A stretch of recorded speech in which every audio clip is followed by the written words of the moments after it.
Hey guys, this is Shelby with the Rogers Public Library.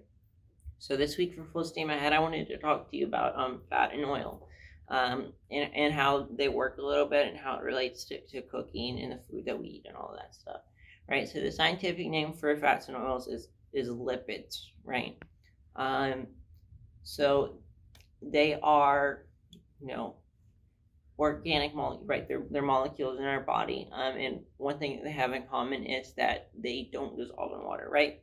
You probably heard water and oil don't mix. That's one of the defining characteristics of lipids, right?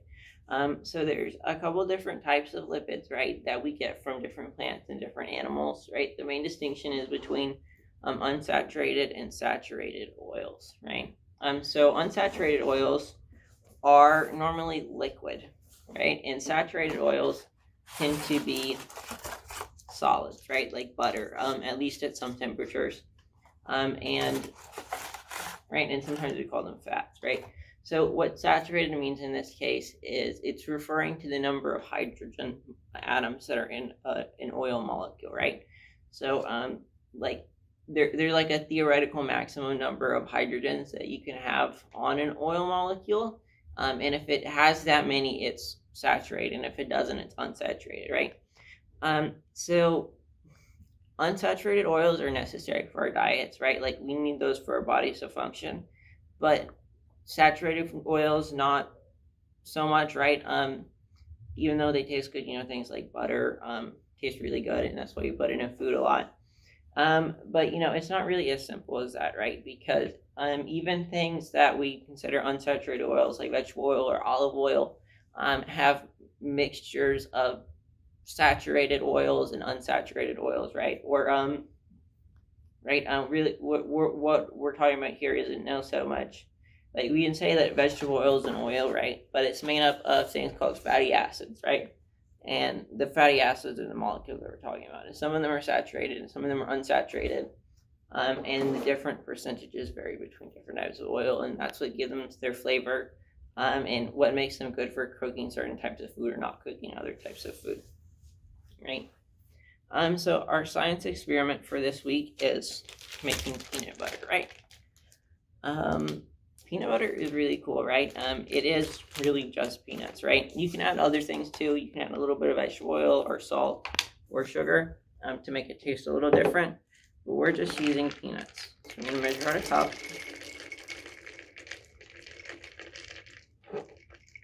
Okay. And I'm just going to put it in a food processor, right? So this is, I guess, a science experiment or activity that you'll probably want your parents' help with, just because you have to use appliances, right? And if you don't have a food processor at your house, you can use a blender.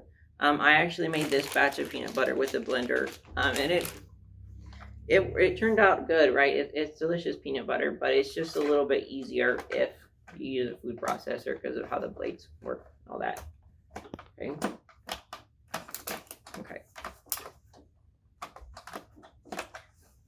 Yeah. Let's see. There we go. Right. So what happens is the food processor blades are going to crush up the peanuts, and when that happens, it releases oil from inside the nuts, and the oil will mix together with the solid part of the peanuts, and that's what creates this creamy mixture, right? So let's say mix.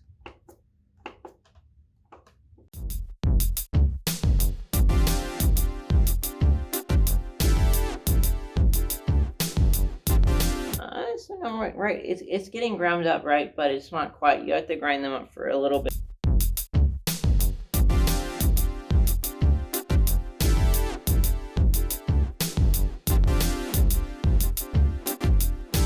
Now we're seeing a little bit of difference, right? So now the peanuts are starting to stick into the wall, right? So that tells us that they're now creamy. They might not be 100% peanut butter yet, but they're getting there, right?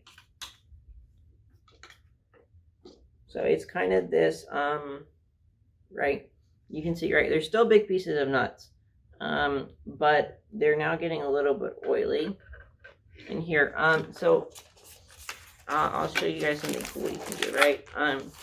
So you probably noticed before, like when paper gets white or when paper gets wet, it gets translucent, and that is also true with getting oil on paper, right? So I'll show you guys with a little bit of water. Woo! Okay, that was fun. Right, so we got a little bit of translucence in the paper from that. The same thing happens with the oil. Right, so we got a nice white spot right here, or a clearish spot, and that just has to do with the way that, right, so paper is what's called a matrix, right? It's a bunch of fibers that are scrunched together, and there's pockets of air between them. And paper and light reflect, or in paper and air reflect light really differently. So light ends up getting scattered and it looks white. But what's called the refractive index of oil and paper are a lot closer, and so it turns like translucent, right?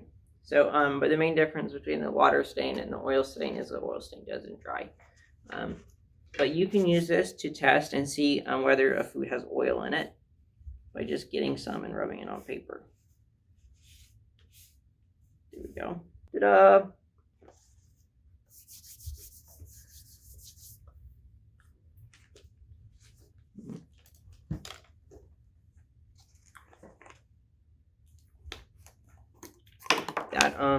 That peanut butter is very chewy. Right now I'm just going to show you what happens with the non-crushed peanut. Right? So I don't even know how well you can see. But it's a little bit translucent over here, and then it's just like it looks like I put like a very faint yellow marker on the paper, right? It doesn't really look like anything at all.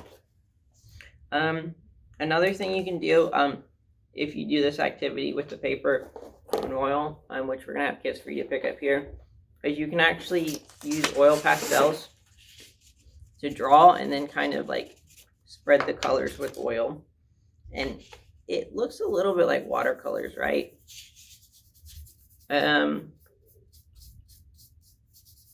If you want to get a little bit artistic with this. The main problem is, drying. It's a very long time for this to dry. It might not dry at all depending on how much oil to pastel you use, but pastels are kind of finicky to begin with. Yeah, but that's what I have for you guys this week. I hope you had fun. I hope you learned something, and I hope you get to eat delicious peanut butter. And I'll see you next time.